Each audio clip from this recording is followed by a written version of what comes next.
today I can announce that Matt Kean has been unanimously elected as the Deputy Leader of the New South Wales Liberal Party. Can I say I believe that Matt has the drive, the determination, the energy and the passion to make a strong contribution in this role.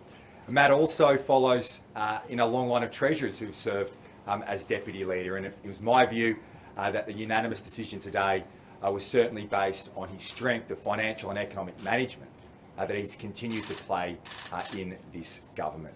We saw last month, I believe, one of the best budgets ever handed down in this state. Someone who's handed down 5 before him and working very closely with him in relation to this budget, not only does it continue that strong financial management, which has turned around the fate of New South Wales, the strong economic management, which has resulted in the lowest unemployment rate in our state's history at 3.3%. It was a budget that continued that strong infrastructure investment, over $110 billion in public infrastructure in this year's budget under the stewardship and leadership of Matt Kean. 130 new and upgraded hospitals, 160 new and upgraded schools. The continuation of the strong public transport investment, road and rail infrastructure, so that families can get to work faster and home quicker. That's what this strong infrastructure investment is all about. But where Matt's real qualities are, in my view, and why he was elected today, is his passion and his zeal for reform, to set up a brighter future for the people of our great state. We saw in this year's budget, under Matt, a reform of childcare, world-leading, not just nation-leading reform, to provide and improve women's participation across our state and give women and families more choice and greater support for our children. A reform of pre-kindergarten, and once again, not just nation-leading reform, but world-leading reform to provide universal preschool education for every child across our state. These are the reforms that continue and will make a massive difference for families, not just for today, but for generations to come. Home ownership, as his reform of stamp duty, providing first homeowners the choice to either pay upfront stamp duty or an annual amount. These are the imaginary ideas. This is the type of reform you want in a treasurer and the type of person you want as Deputy Leader. And finally, I'd say, like me, Matt is a father of a young family, and he gets it. In a higher inflationary environment, with interest rates rising and cost of living pressures coming to the fore, in this year's budget, Matt continued that determination to provide more cost of living support for families, families with school-aged children, because we know that hip pocket expenses and the biggest issue around dinner tables right around our state and right around our country is cost of living, job security. Matt gets that. He's a strong member of the team, and I'm very pleased as Premier of the state, as the leader of the Parliamentary Liberal Party, to have Matt as my deputy. Matt will now make a few comments and then we'll take your questions. Thank you, Premier. I'm so humbled to have been endorsed by my colleagues to serve as the Deputy Leader of the New South Wales Liberal Party. I joined the Liberal Party almost 20 years ago, and it's because I believe in its cause and I believe in its values of individual freedom, enterprise and opportunity for every single person, regardless of their background, where they live or who they are. And those values in action are what makes this state great, what makes our country great. And I'm going to fight for them every single day. And the way we deliver those values is by building a stronger economy, because only by having a strong economy can we deliver for our communities, can we improve the lives of the citizens of this state. And recently, I worked very closely with the Premier to hand down a budget that does exactly that, supports families today by dealing with cost of living pressures, like reducing the cost of tolls, reducing people's electricity bills. But we also implemented changes that will build a brighter and more prosperous future for everyone tomorrow. Things like universal pre-kindergarten to ensure that every child has access to kindergarten in the year before they start school. This is not just about helping kids realise their dreams. It's about ensuring that they can dream bigger in the first place. That is Liberal values in action. Affordable, accessible childcare is all about ensuring that everyone who wants to participate in our economy is able to do so. And we know these reforms will see more than 95,000 more women being able to work more hours or stay in work. That's great women's policy. It's the right thing to do by our society, but it's also great economic policy because it will grow our economy by up to $17 billion every year, ensuring that families are able to get onto the ladder of opportunity when it comes to housing through our bold stamp duty reforms. These are our values in action, making home ownership more affordable and more accessible in New South Wales. These are the things that I've fought for and worked closely with the Premier to deliver, and I will continue to fight for. My role is to support the Premier, to support the team, and make sure we collectively work to build a stronger, brighter and more prosperous future for every single person in New South Wales. And I'm honoured and proud to serve in this role. Premier, when John Barilaro saw you in Martin Place and talked to you on the phone, did it ever occur to you to dissuade him from taking on that job so soon after he left Parliament? Welcome back, Andrew, to the Parliament. What I can say is, look, it was a passing conversation. I was not aware of the problems that have come through in relation to the process. People are entitled to apply for jobs. The process has clearly been problematic. But Premier, I've indicated that I will be, and soon to get back, receiving a independent review in relation to that process. And once I receive that review back, as I have been saying, I'll release the review and I'll make those recommendations. And you're almost giving him permission to apply in those two conversations. Once he applies, doesn't the public service take the view we should give it to this man? This is one of their two bosses previously. He's obviously had the nod and wink to apply from you. Isn't the public service from that moment on always giving John Barilaro that job? There was an independent process that was in place. Clearly there were problems with that process. No one was aware that those problems occurred. Is that a fair process when he was Trade Minister, Premier? No, Andrew, I'll answer the question and then we'll ask others to ask questions.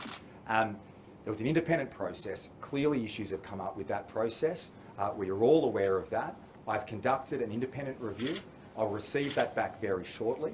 When I do, I will adopt those recommendations that come through that, and I'm also working on my own recommendations in respect of that. But he's not allowed to level playing field. Yesterday about contesting the leadership ballot, deputy leadership ballot. I spoke to both David and Matt in relation to the importance of unity, and they both understood that. And obviously David has made the decision to not contest the ballot, and we've had a unanimous decision. And I think the sense in the party room today was incredibly strong.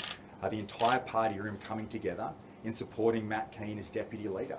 Matt has served our state incredibly well. I've known Matt for a long time.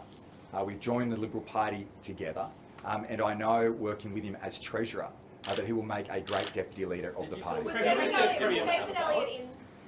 No, what I said was I wanted to have unity in the party. Now, David has sworn to withdraw, and what we've seen today is a unanimous position of the party. I asked both Matt and David and spoke to them of the importance of unity, and they both understood that. And I think what you saw today was a very united party room behind Matt Kean as Deputy Leader. Was David Elliott in the party room this morning? No, David Elliott is sick at the moment, so he is on leave. Is there though some risk, Premier, with the Conservative base of the party? I think Mr Kean at one point did concede that he was in witness protection during the upper house by-election a few years ago. Is there some risk associated with this? With the Conservatives? Well, let me say this. The entire party room united behind Matt Kean as Deputy Not the party Leader. room, I'm talking about the punters. And you know, the Liberal Party has two sides, the Conservative side and the moderate side. Now, I think it's well known that I come from the Conservative side of the party and that Matt comes from the moderate side of the party. But as John Howard once said, and so perfectly well, the Liberal Party is at its best when it embraces both its Conservative and Liberal traditions. And I think Matt will do a great job. I witnessed firsthand the work that Matt put together in this budget this year. It was a strong budget, and the time that went into it, an understanding of people. I've often said the Liberal Party historically focused too much on numbers and budgets and the economy and not people. I believe that our government has transformed that thinking. A strong focus on families, a strong focus on people, and importantly, strong policies, strong reform to take our state to the next level. And that stands in stark contrast to what we see from the New South Wales Labor opposition. Premier. No principles, no policies, Premier, were you and aware? that we know where that takes our Premier, were state. you aware that Back to Prue the Gowrie days, and back Jody to McKay- back to the days before 2011. Premier, were you I'll come to you. aware I'll come to you that- next. Just one for the Treasurer. So you previously clashed with your federal and state colleagues. Are you going to kind of take on a more conciliatory role now you're in a position of leadership, or are you going to stay true to who you were previously? I'm going to fight every day to make sure that we're looking after the people of New South Wales. Every single day to make sure we're building a stronger and more prosperous future for them. I'll speak out for them every day of the week, as I have always done, and that's what I'll continue to do. Premier, were Premier, you Treasurer, aware that Prue Treasurer, Gowrie- Treasurer. Andrew and then were you Andrew. aware that Prue Gowrie and Jody McKay were being considered for Trade Commissioner roles? Not officially, no. Well, hang on, what does that mean? Well, you always hear rumours of people who may be applying for jobs. Obviously, I Did saw John that information. Barilaro or Gladys Berejiklian ever suggest to you, or Stuart Ayres ever suggest to you, that they might be considered for those roles? No. Mr Barilaro said himself that he always expected scrutiny of his appointment to the trade role, and yet neither you nor your senior ministers seem to think that it was a problem. How did that happen, and in retrospect, would you have acted differently? Look, I think if everyone knew what they knew now about the process, I mean, the whole situation has been incredibly disappointing for everybody who has been involved. There's no doubt about that. John Barilaro was a former Trade Minister and a former Deputy Premier, and that has been forgotten, I believe. In relation to this process, as I've said, it has been disappointing. I certainly can say that as revelations have come out in respect of the process. I've been concerned and disappointed by But he them, was and that's elect- why, early on, when those concerns arose, I instigated an independent review. Now, there's a political review occurring, a committee in the upper house that's doing their work. I have set out for an independent review. I expect to get that back shortly, as I've said. But And wasn't he always getting once I do, I will respond. Wasn't he always getting the job from the minute he applied? Premier. Wasn't he No, always I've getting no- the I- job from the minute he applied? I have no information in relation to that, and I'm not going to continue to provide a running commentary But he had a rails in relation run, didn't in he? relation to this information. Now, there is a review that's taking place. Allow an independent review to be finalised, and once that comes to light, I will act on those recommendations. Hearing That what is you heard that is yesterday. that is the appropriate approach to take. Premier, And Hearing what, you Gira and then heard, Clinton. hearing what you heard yesterday, so would you have gone back and not said, go for it? Look, the process was flawed. I think the whole situation has been incredibly disappointing, and particularly from my perspective, because I understand and appreciate the importance of these roles. As someone who was the previous Treasurer of this state, I saw firsthand the trade network that we had overseas and how poor it was compared to every other state in this country.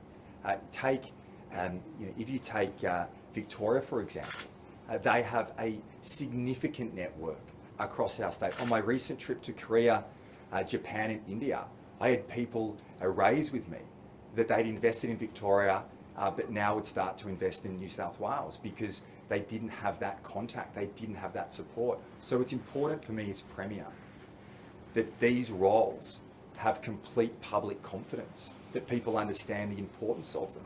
If you look at our trade network and the importance of it, 1 in 5 jobs here in our great state rely on exports. They rely on exports to provide for their families. The billions of dollars, close to $100 billion of our export trade, we want to double by 2031. So it's incredibly important that these roles have public confidence.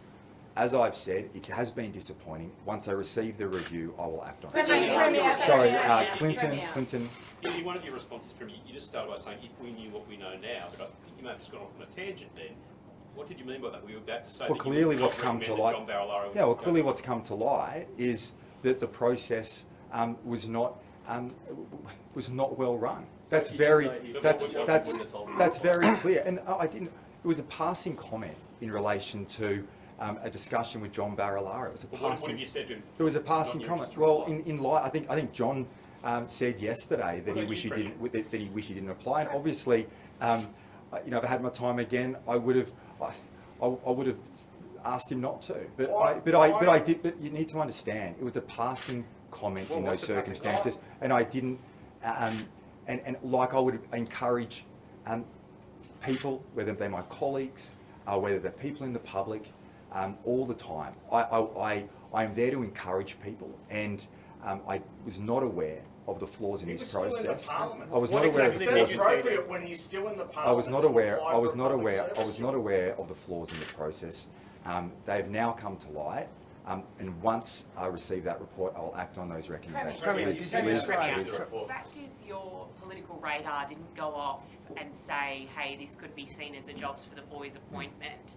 And a lot of your colleagues have raised concerns about that. What did you tell them today in party room to reassure them that you do have the political nous to run this party and this state? Well, look at my track record.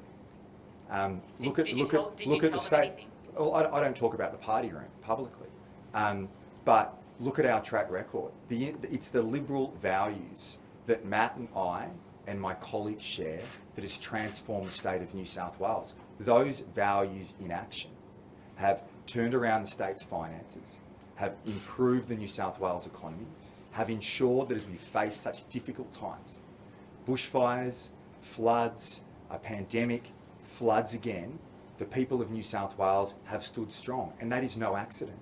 That has occurred because of the investments that we've made as a state government, and I've been proud to be a senior part of this team.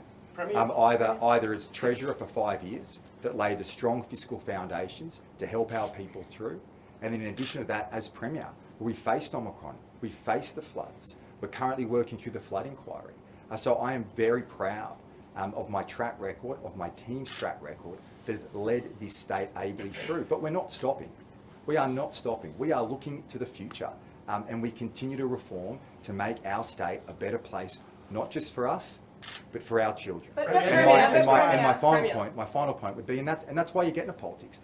There are tough times. There are tough days that you go through in this job, and it's a reminder of the sacrifices that you and your family makes each and every day to serve the people of our great state. And I am completely focused, and so is my team, on ensuring that we continue to do the work to take our people to the next level. Well, But Premier, on this occasion, do you acknowledge that your political instincts failed you, or do you still believe it would have been okay for John Barilaro to apply had it not been a flawed process?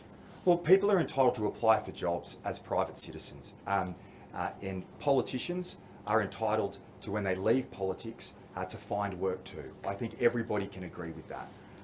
What has struck me during this period of time has been the problematic process that occurred, and I want there to be public confidence, and I think if we, it's easy to reflect on these things and go back, but I'd sit here today and say, let me receive the independent review. I'll receive that back and I'll act on it and I'll make changes.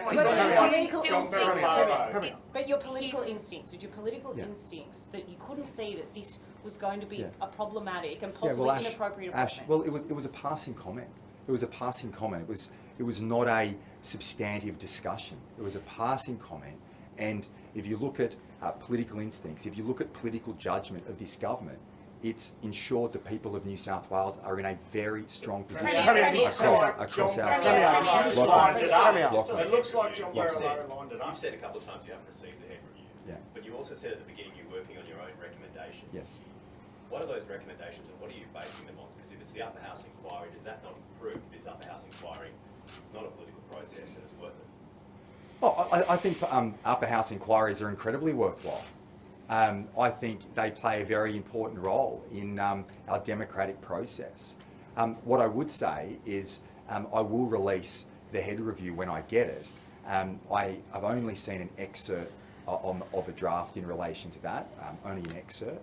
When I get it, I'll obviously review it and I will make those recommendations that I will approve the recommendations that are made. But I need to see how they align. I'm doing them separately to the head review's recommendations, so I will see that helps. Final question, do you regret the way you've handled this whole situation from the get-go?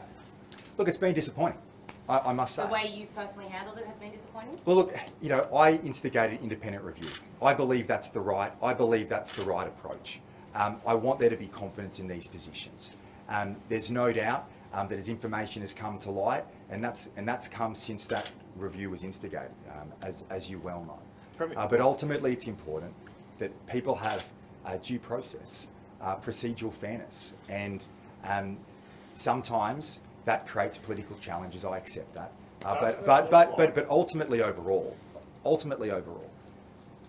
if you get into public life and you get into politics and you talk about political will, that you focus on doing what's right, you will get many more decisions right than wrong. Have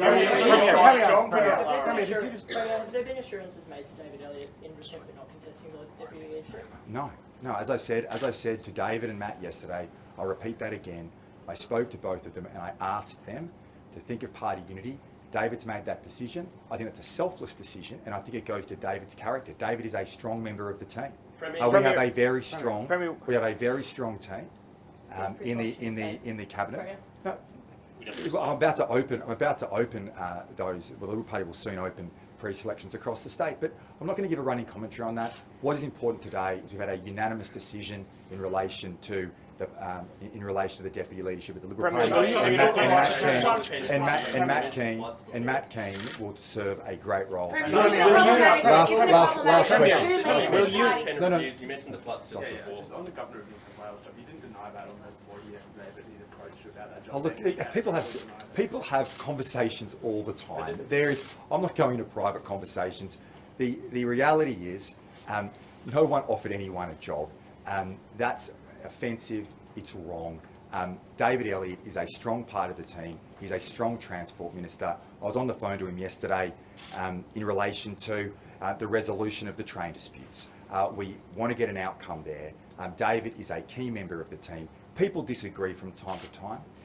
And when you have a deputy leadership ballot, that naturally creates some instability. I accept that. We have those processes. The party united today. Premier. Line the job up.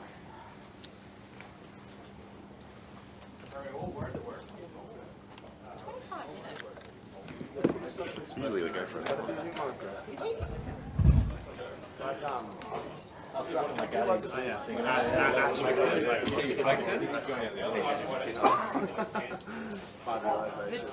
How'd you go with that? Did you drop it? That's what I was trying to say. Now the two leaders of this party who both encouraged him to go for this job. This is our leadership. And no one still listens to